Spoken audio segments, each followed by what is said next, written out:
run game, and we're certainly going to be excited to utilize them. Coach Swinney, I know you've always got your plan. At what point did you kind of say to yourself, okay, I need to make a change here? And then at what point in the past did you ever say, okay, Garrett Riley's the guy that if I ever have an open, I'm going to give him a call? What point did you kind of first say, Yeah. he's going in my contacts? Yeah, honestly, man, I'm so focused during the season. I'm focused solely on that week, that day. That's just kind of how I go about my business. And there's a time and a place where you evaluate. We do that every year. Every year, I evaluate everything in our program. We start over, kind of tear it all down, and then we build it back every single year.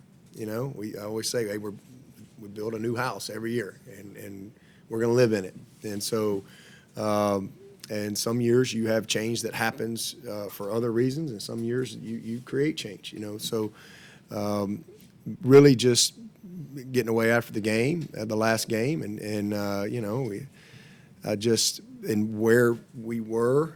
And again, that was the hard part because we really improved in a lot. I mean, because we had a rough year in 21, but for a lot of reasons. But we got better in a lot of areas. We had our best third down, our best red zone. I think we were 30th in scoring, but I just felt like this was the change that, I felt like was best for these players and best for Clemson. And again, ultimately, that's how I make decisions. I'm very prayerful about I don't make any decisions on a whim around here, ever. Every decision I make, I'm incredibly prayerful about it, and I put a lot of thought.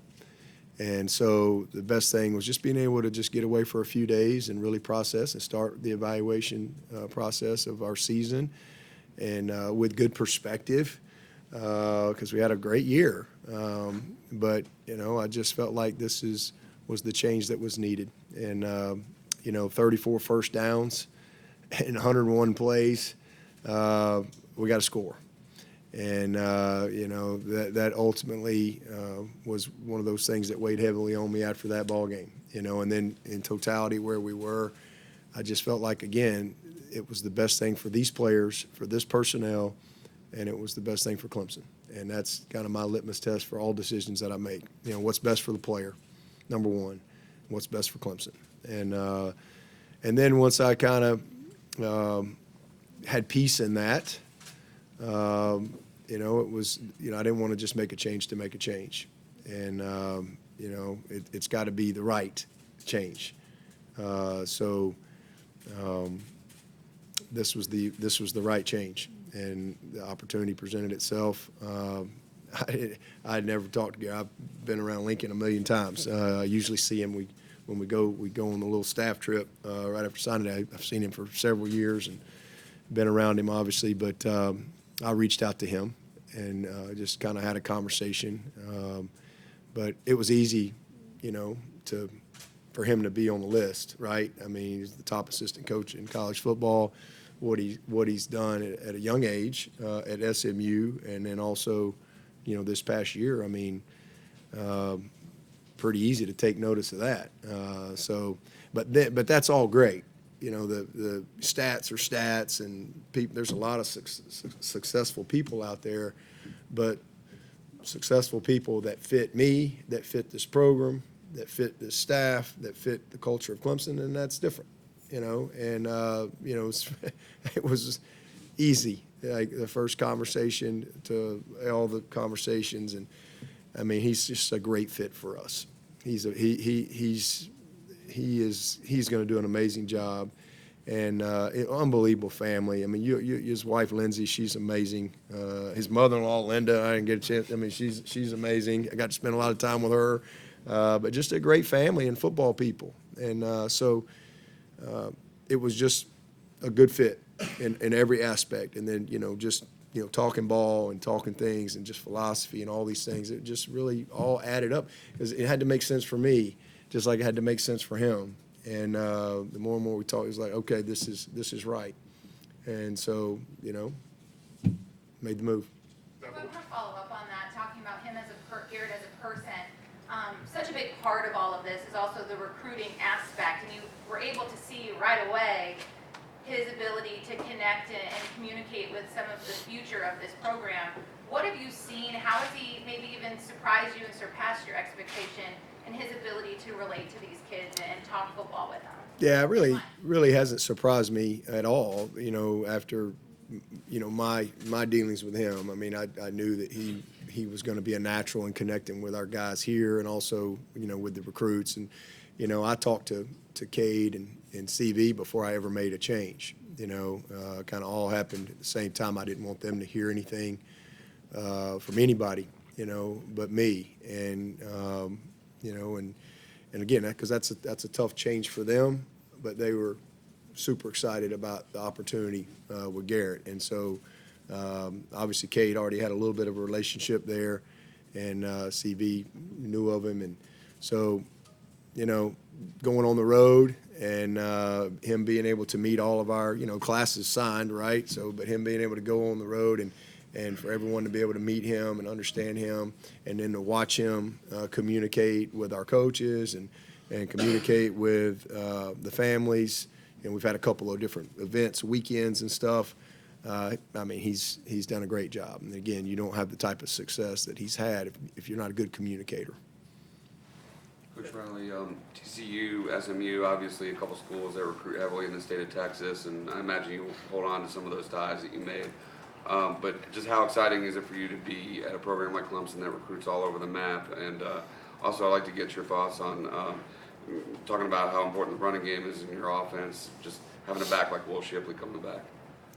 Yeah, I've been in this region before. I've spent 4 years in North Carolina, so man, I'm excited to kind of get back to this region of recruiting. I thought it's always enjoyable as a coach to kind of be able to do that in this region. I think there's a lot of great players, great recruiting bed in the whole, Southeast Carolinas. And, I think it was the second night we went up north to Pennsylvania and Boston and some places that I probably haven't been too much, So it's just cool to experience some of those new things, but certainly was excited to kind of get back to this region to recruit the type of athletes that we're going to recruit, and then with the running back, yeah, I'm excited. I mean, knew of Will when I was at App State. He was kind of coming out of high school at that time, so I certainly had heard about him and have been able to kind of follow his career so far, but certainly excited to work with him. I mean, what a player and what a guy. Just all the stories I've already heard from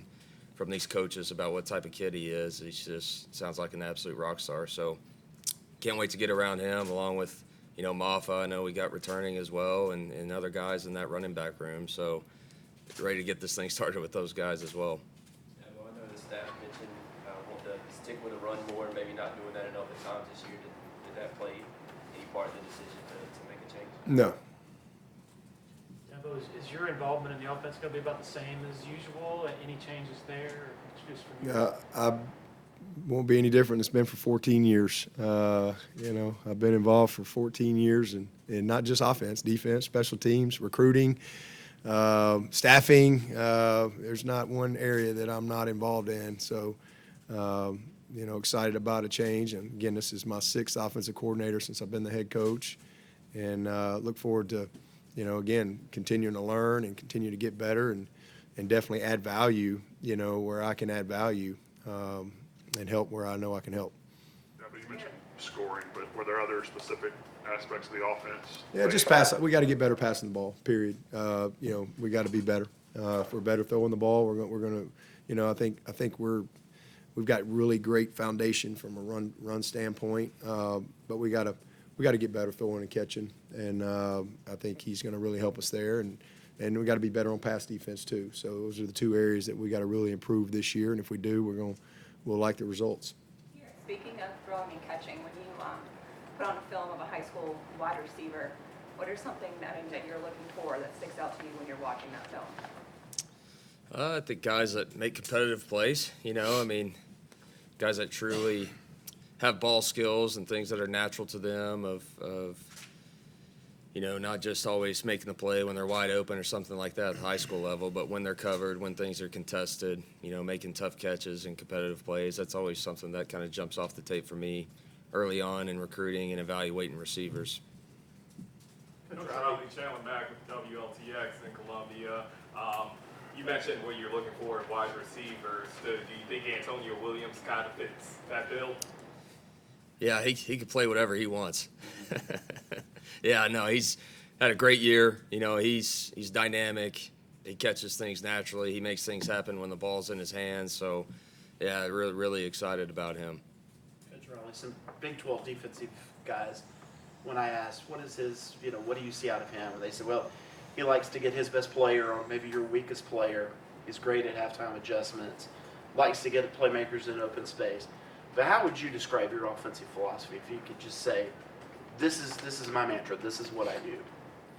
Well, we're gonna be violent and fast. I think it kind of starts there. No matter whether we're in the run game or it's passing game. I mean, we're gonna attack. We're gonna be violent. We're gonna be fast. And I think ultimately it's just about distribution. You know, whether that's running the football, whether that's throwing it to your tight end or this receiver, that receiver, throwing to the tailback, whatever it may be. I think if you want to become a well-rounded offense that makes it tough on defenses, I think that's probably thing number one for me.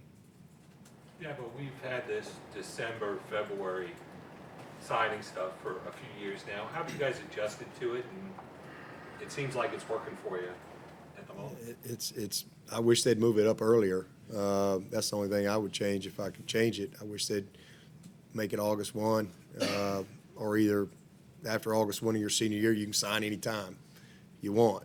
You know, if they fire the head coach or the head coach leaves, and then you're not bound to it. I mean, I personally wish they would do that because I think it would protect the high school recruiting. High school recruiting is in a bad spot right now.